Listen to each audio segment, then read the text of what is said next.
Gibson was in Kalamazoo, Michigan for decades and decades. When the company relocated to Nashville, the one thing they really didn't take into consideration was humidity. There was a little mandolin factory here in Bozeman called Flatiron Mandolins, and Gibson eventually purchased that company, and their mindset was, well, if they can build mandolins of that caliber in Bozeman, we should try acoustic guitars. We pride ourselves here in Bozeman at Gibson Acoustic for doing more handwork than any other major manufacturer on every guitar we build.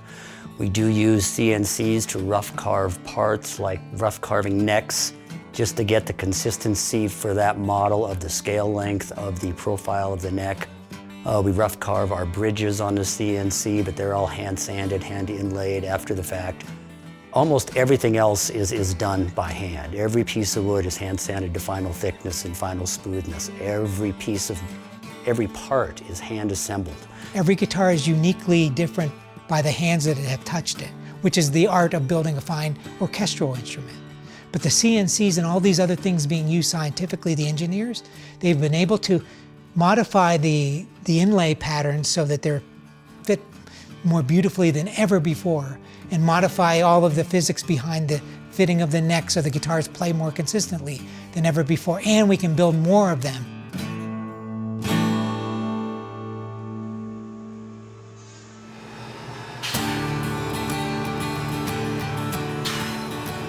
As far as tone woods go with acoustic guitars, there's a lot of similarities between what all builders do. The main three historically has always been backs and sides, either out of maple, mahogany, or rosewood, and the tops out of either Sitka spruce or Adirondack red spruce. I would say a huge percentage of guitars created today kind of follow that pattern.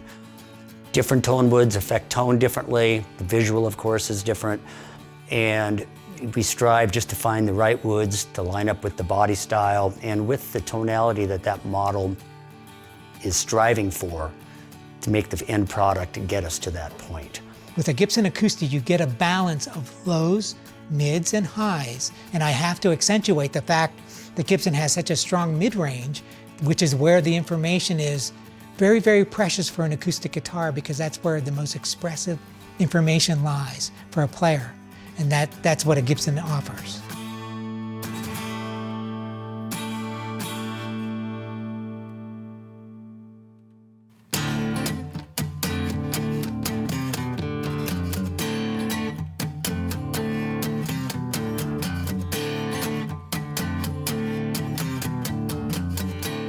When we order wood, we get it pre-cut to not final dimension, but close.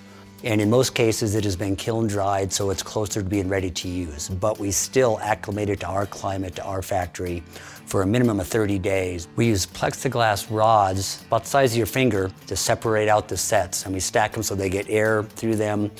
Then it goes through the grading process of deciding which pieces of wood are gonna go on what guitars. We have people that are very experienced in studying the pieces, studying the sets, and determine the path for that specific set.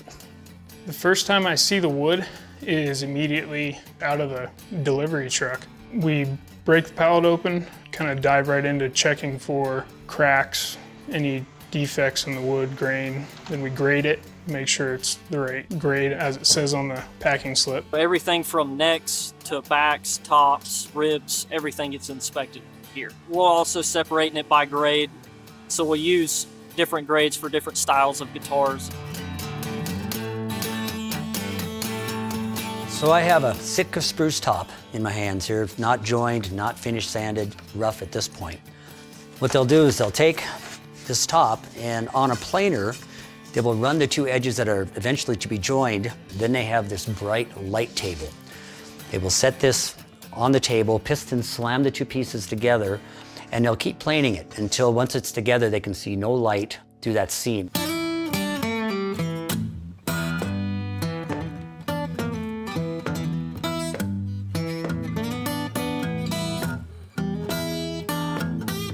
At that point in time, then they will glue both those edges and put them in a fixture that will apply pressure, both downward and against each other. It's in there for 45 minutes to an hour.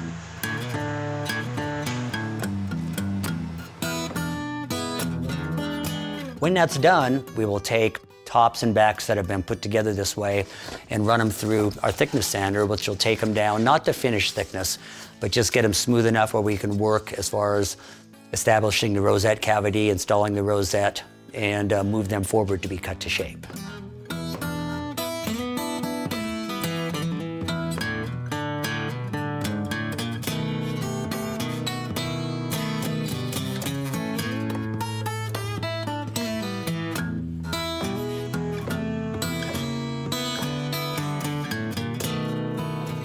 After the boards get scheduled, when she writes down what they are, they'll get cut, and that cut will create a channel for it. It gets close to cutting the sound hole through. You can see it shine through. So after we put the rosette in, we put it in the sander, the opera, and it will pop the sound hole out.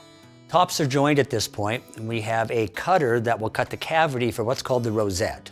It's the decorative ring around the sound hole.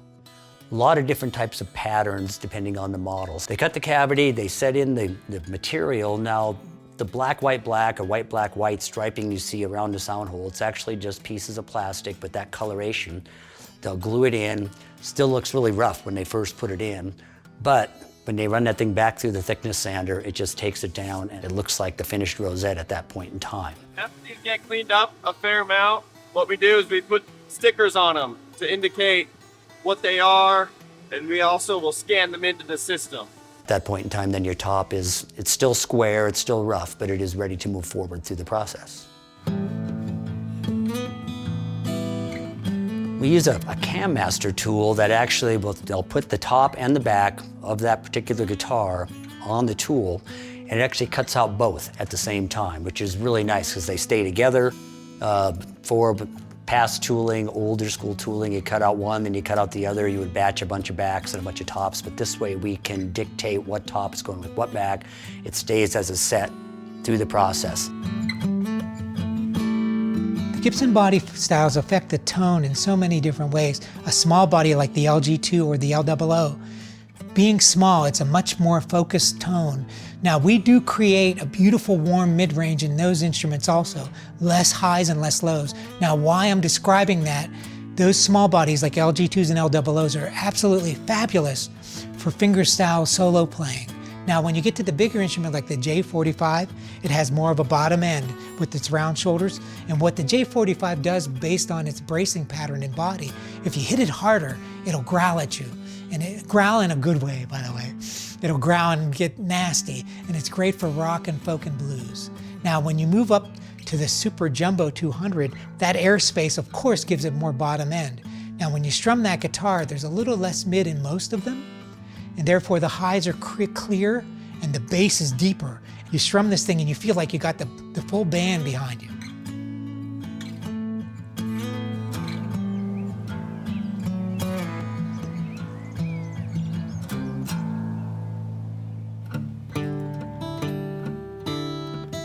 As far as sides, what we call the ribs at our craftery, again, they are matched up to the back for grain structure, coloration, and at that point in time, they are cut to the right taper. Most guitars are thicker down here and thinner up here, so the ribs have to taper to accommodate that.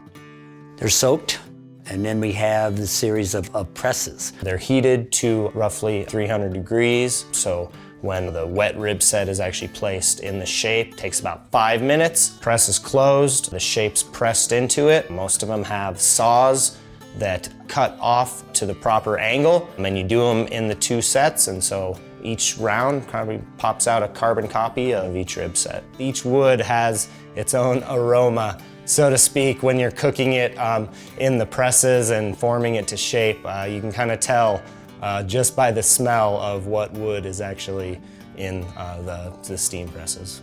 This is going to be a J45 when this guitar is completed. Still very rough, still have a lot of work to be done, including the head block and tail block installation, but this gives us a starting spot to continue with the process of building this, in this case, J45.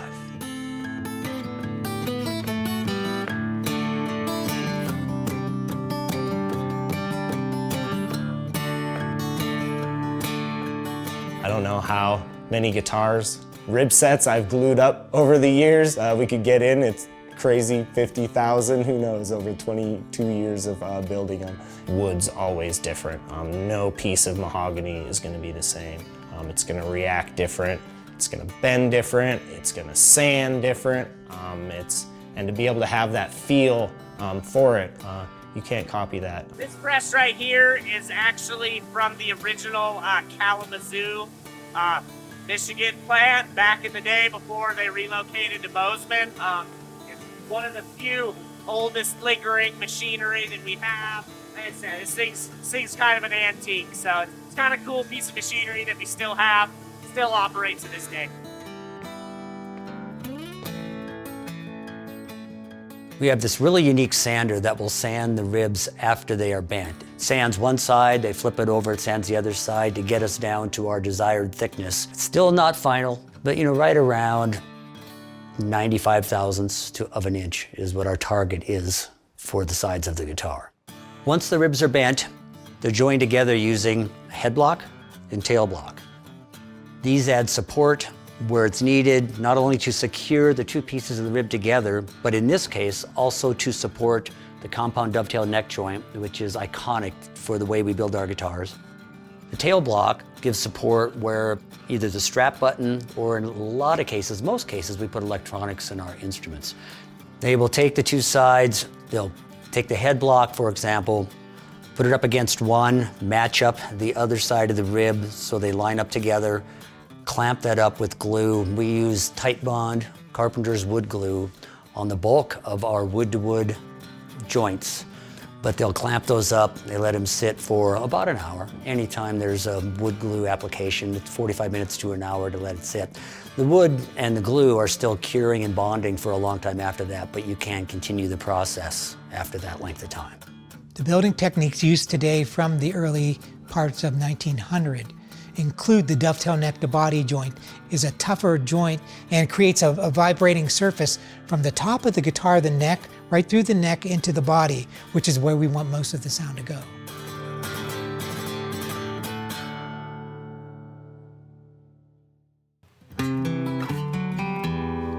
Favorite part coming to work every day is just dealing with new challenges, because we are working with wood. Nothing's the same. Each guitar has its own personality. It's cool realizing that I had a hand in making that product and that it's going out to people who've been waiting years for guitars. You're making guitars for people that save up their whole lives for these guitars. We may not be the rock stars, we are helping create them.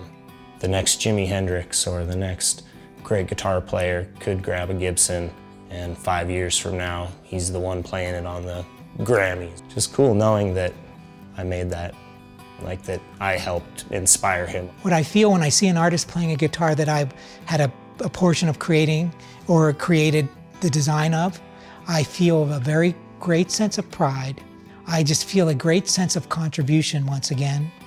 And the idea of the joy of knowing that the instrument that we created creates a tool for that artist to express that art, which I usually love. But the artist creates the sound.